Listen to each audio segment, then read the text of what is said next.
Halo,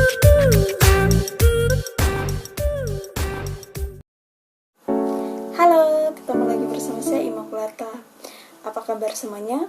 Saya berharap semoga kita semua tetap sehat dan dilindungi oleh Yang Maha Kuasa dari virus tak kasat mata ini. Sebelum kita lanjut ke intinya, alangkah baiknya kita perkenalkan dulu. Seperti yang dikatakan pepatah, tak kenal maka tak sayang. Perkenalkan, nama saya Immaculata Gelben. Saya biasa dipanggil Ima. Saya dari Prodi Ilmu Komunikasi Angkatan 2018, Fakultas Ilmu Sosial dan Ekonomi. Saya kuliah di Universitas Srasapati, Yogyakarta. Sekarang saya bentar lagi menuju semester 7. Doakan ya, semoga lancar. Pada video kali ini saya akan membagi atau lebih memberi sesuatu yang lebih positif, yaitu mengenai pemberitaan hoax COVID-19 di media online. Seperti yang teman-teman ketahui, di dunia sudah hampir 2 tahun kita tersebar COVID-19. Di Indonesia sendiri, COVID masuk awal tahun 2020. Awal kemunculan keberadaan COVID-19 di Indonesia membuat semua orang panik. Bahkan sampai saat ini, Indonesia merupakan COVID tertinggi di Asia. Ini bukanlah sebuah prestasi.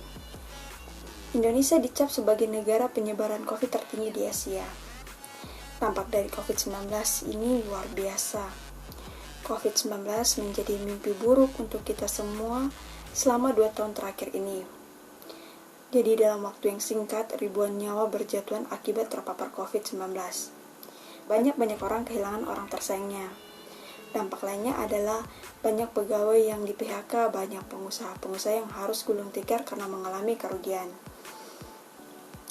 Selain itu juga, awal kemunculan COVID-19 ada beberapa hal yang membuat warga masyarakat tambah panik, yaitu munculnya berita-berita hoax di media online. Berita hoax yang sifatnya lebih memaksa kadang membuat orang mudah percaya, apalagi di masa pandemi ini. Kemunculan berita hoax di masa pandemi tentunya menghambat penanganan dari pandemi itu sendiri. Nah, sebelumnya apakah teman-teman tahu apa itu berita hoax? Mungkin sebagian ada tahu, yang sebagian belum. Oke, saya akan menjelaskan sedikit. Menurut Kamus Besar Bahasa Indonesia, berita hoax merupakan sebuah informasi bohong atau berita palsu. Berita hoax adalah informasi yang sesungguhnya tidak benar, tetapi dibuat seolah-olah benar adanya. Berita hoax sendiri dibedakan menjadi 3 bagian. Yang pertama, misinformasi, yaitu informasi yang tidak benar, yang tidak sengaja disebarkan, atau bisa dikatakan yang menyebarkan pun tidak tahu kalau informasi tersebut adalah tidak benar. Yang kedua adalah tatuan jebakan, yaitu informasi yang tidak benar sengaja dibuat dan disebarkan untuk mengiring opini atau menyesatkan pikiran pembacanya. Yang ketiga adalah yaitu informasi yang sebetulnya benar tetapi dibuat sedemikian rupa untuk mengiringi pada situasi tertentu demi kepentingan suatu pihak. Lalu bagaimana cara kita mengidentifikasikan berita hoax? Berita hoax memiliki ciri-ciri. Yang pertama, biasanya berita bombastis dengan judul dan foto sensasional dan provokatif. Biasanya isi judul berita tidak saling berhubungan. Berita hoax biasanya mengambil tema yang sedang hangat dan kontroversi. Selain itu juga biasanya menyasar isu sara dan fanatisme. Berita hoax biasanya juga disertai dengan suruhan atau menyebarkan dengan iming-iming, hadiah, pahala, atau keselamatan. Yang terakhir, sumber berita hoax berasal dari sumber yang tidak kredibel. Contohnya, berita hoax yang berkaitan dengan pandemi COVID-19 itu ada yang mengatakan bahwa virus corona adalah konspirasi dokter dan pemerintah daerah. Berita hoax beredar melalui pesan berantai seperti di media sosial seperti WhatsApp dan Facebook. Untuk mencegah penyebarannya seperti sekarang ini, bisa kita lakukan adalah dengan membaca berita secara menyeluruh dan jangan terprovokasi oleh judulnya. Kita harus memverifikasi kebenarannya sebelum kita meneruskan ke orang lain. Jika itu terbukti hoax, maka hentikan penyebaran. Kita dalam kondisi pandemi COVID-19 seperti sekarang ini sangat penting bagi kita semua untuk berhati-hati dalam mencari dan memberikan informasi. Di internet, hoaks dan informasi yang salah dapat menyebabkan kebingungan, bahkan bisa membuat masyarakat takut dan panik. Dan semua memiliki tanggung jawab untuk mengurangi penyebaran informasi yang salah dengan memastikan bahwa kita harus memberi informasi yang benar atau berita tersebut telah terverifikasi. Nah, caranya itu kita harus mengidentifikasi ya. Yang pertama, kita harus mengecek alamat situs dan detail visual. Terus waspada jika terlalu banyak iklan.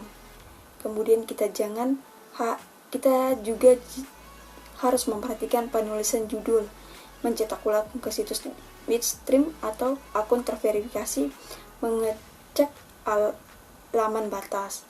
Dan yang terakhir, kita bisa mengecek lewat Google Image Search untuk memverifikasi gambar yang dibagikan. Selama masa pandemi COVID-19, banyak sekali isu yang tidak benar atau berita hoaks yang tersebar di media sosial seperti WhatsApp terkait kesehatan. Beredarnya berita hoaks ini tentunya membuat masyarakat luas menjadi salah mengartikan. Ada beberapa berita hoaks yang tersebar di berbagai media online yang sangat tidak masuk akal, membuat kita geleng-geleng kepala, seperti yang dikatakan virus tersebar akibat kebocoran laboratorium di Wuhan. Berendam di air panas, uap air panas dari pengeringan dapat membunuh virus COVID-19. Mengkonsumsi bawang putih dapat mencegah penularan COVID-19, dan lain-lain. Memang agak mengherankan bagi sebagian orang ketika di tengah masa pandemi yang ini masih saja ada orang yang menghabiskan waktunya untuk menciptakan atau menyebarkan berita hoaks seperti virus tersebut dengan tujuan dan motif yang beragam.